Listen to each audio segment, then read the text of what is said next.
Well, what I like about calligraphy is that it's the art of writing. But then what I also like about graffiti is the rawness, the boldness, the size, you know. So it's about bombing, that's graffiti, you know, bombing, doing more, doing big, you know. But then also the calligraphy side of it. It's those two things, and that's, I guess, what I found is that it's always these opposites, or this contrast between opposites that makes it interesting. And yeah, it can be boldness and refinedness, or can be order and chaos. All these things, they somehow, I have a feeling that's where the answer is, or that's where I have to go. The thing with the strokes, yeah, I guess that's the basic thing of writing, or is how your stroke. I mean, there's a couple of different strokes in every letter, but one stroke really that just keeps coming back, and it's kind of the basis of a lot of letters and a lot of words. And the fact that they try, for the human eye, your brain tries to make them all the same, but you know that they can't be all the same because they're done by hand. So you start looking at the details, where the differences are, and that's what I want people to do. I want people to see the tiny differences, and that, you know, one is better shaped than the other one. Just like, yeah, I don't know. It's like looking for the perfect stroke, you know, the perfect one, and gotten close, but not yet. Not the perfect one. And I hope I'll never find it. I'm pretty sure I'll never find it, because that's the whole game. Well, calligraphy is all about where is it thin and where is it thick. So if you use a flat brush, you know, if you go that direction, it's thin. If you go that direction, it's thick. So when I was looking for huge flat brushes, you know, I ended up buying brooms. So I have a huge broom collection, which we take with us around the world in a big golf bag. Flew to Newcastle, stayed in Durham to visited the exhibition where they had the book. For me, it was interesting to make a connection between medieval monks and graffiti, because it's something that I've been playing with for a while. That maybe the monks in those times were the graffiti writers of their age, and maybe the scribes, if they would live now, they would probably not write books, but maybe go on the street and do their crazy lettering and playing around with words, and because there's really a lot of creativity in it. And when I was reading about it, I realized that the whole book was done by one, almost all of it is done by one guy, Edfried. And I thought maybe, you know, to focus more on him than on the book. You know, thinking about who he could have been or must have been, or what life must have been like. You know, I mean, those monks were traveling from, I don't know, have you ever walked to Rome? You know, it must be pretty special, and back. And yeah, I guess, you know, if we go from monastery to monastery, and you talk about the books and how you influence each other, I guess.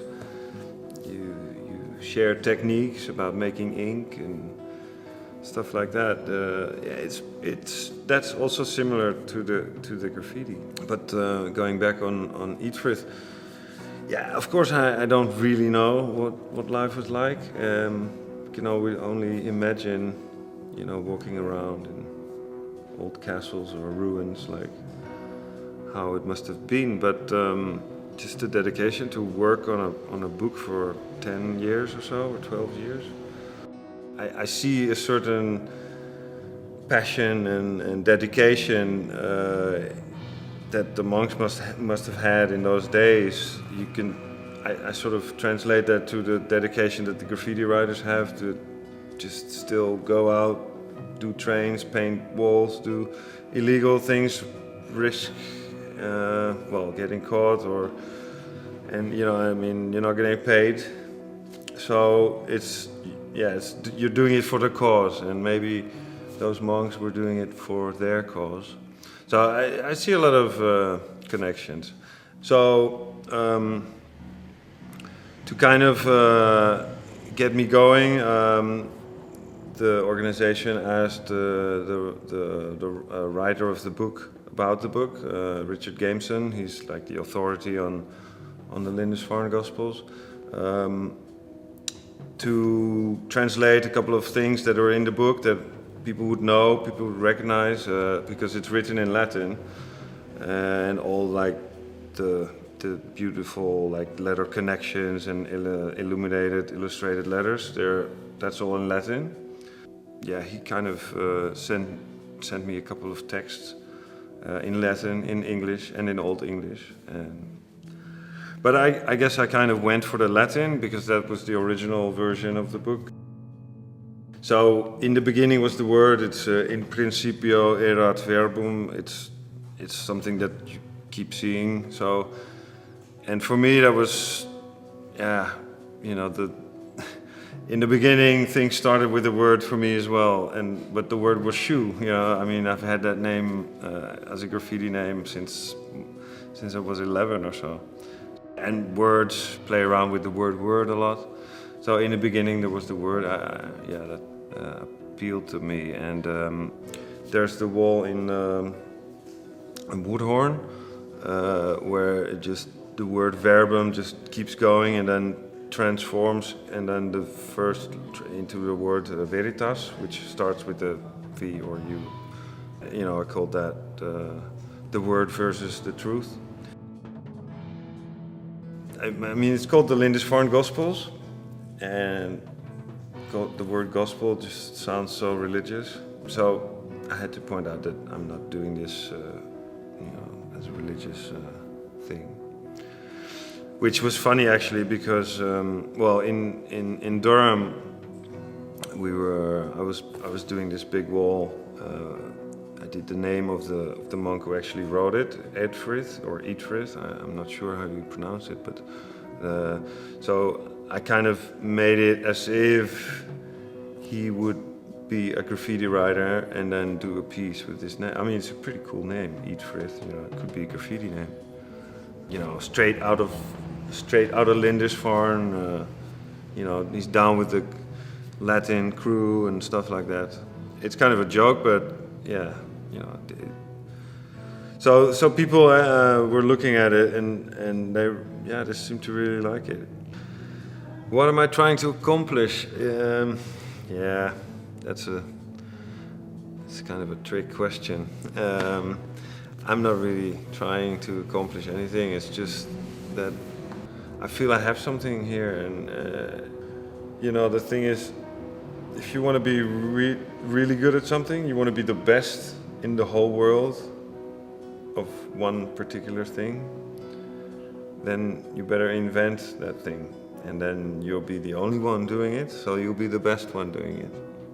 That's, I guess, also the reason why I like to keep changing, keep evolving, and doing new stuff. To tickle the imagination, that's what I'm interested in. I'm coming from a writing background. So for me, writing is becoming painting. Yeah, so that's that's basically where I'm at now, and hopefully I'll have a different story in a few years. I'm Niels Meuleman, also known as Shoe, or Niels Shoe Meuleman. I'm an artist. I paint. Are we done? Yeah. That's it. All right.